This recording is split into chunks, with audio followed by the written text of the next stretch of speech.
Hello and welcome to my channel, Bible Flockbox. This is the first in a series of videos I'm going to be doing about Christmas. I'll leave a link in the upper right hand corner of the screen and in the description box to part 2 once I post it. In this video, I'm going to be discussing the origin of the date December the 25th. December the 25th is the date set for the celebration of the birth of Jesus. This is a time of joy, celebrated with carols, special liturgies, brightly wrapped gifts, and festive foods, to name a few.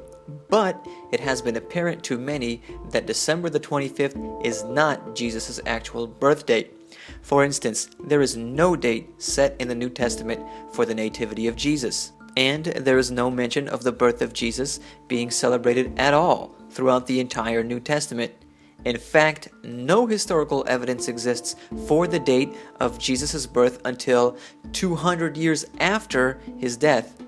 That doesn't necessarily mean it's wrong to choose to celebrate Jesus' birth on December the 25th if we want to. It just means it was in all likelihood not on that date.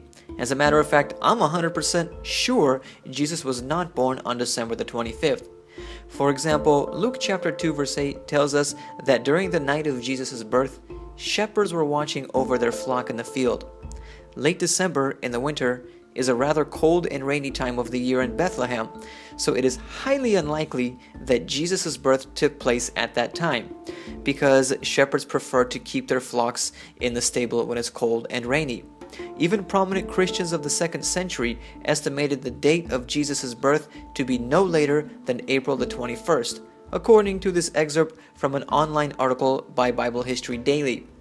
Continuing on, it says, by the 4th century, however, we find references to two dates that were widely recognized and now also celebrated as Jesus' birthday: December the 25th in the Western Roman Empire and January 6th in the East, especially in Egypt and Asia Minor.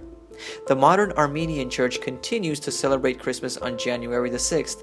For most Christians, however, December the 25th would prevail, while January the 6th eventually came to be known as the Feast of the Epiphany, commemorating the arrival of the Magi in Bethlehem. That leads to our next question. What happened between the 2nd and the 4th century AD which led the church to celebrate the Nativity on December the 25th? During the 4th century, the Church of Rome was growing and Christianity became the state religion. However, prior to this, paganism ruled the land, and December the 25th was an important date in the pagan calendar. It was the birthday of the sun god. The Romans called this holiday Natalis Solis Invicti, which in English translates to Birth of the Unconquered Sun. The first time this day was celebrated as the birthday of Jesus Christ was in 336 AD. So why did the Church of Rome adopt this pagan date? They did it because there were a lot of pagans coming into the church, and the church believed that compromising with their practices would make them feel more at home in the church. It would give them something they were comfortable and familiar with in their newfound religion. So the pagan celebration of the sun god became the Christian celebration of the Son of God.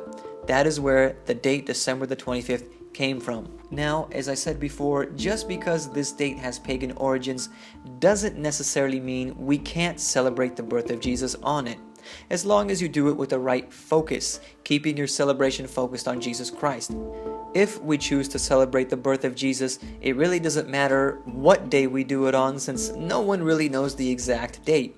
And the Bible doesn't say we can't celebrate the nativity of Jesus. There is no condemnation against that. Also, there's nothing wrong with choosing not to celebrate Jesus' birthday. This really just comes down to a matter of personal conviction. Thank you for watching. If you'd like to follow this series, please subscribe to my channel. There will be more videos to come. If all goes well, in my next video, I'll be talking about Santa Claus. You don't want to miss that. Like me on Facebook as well. I share more content there and read and respond to messages on there more than on YouTube because they're easier to keep track of. God bless.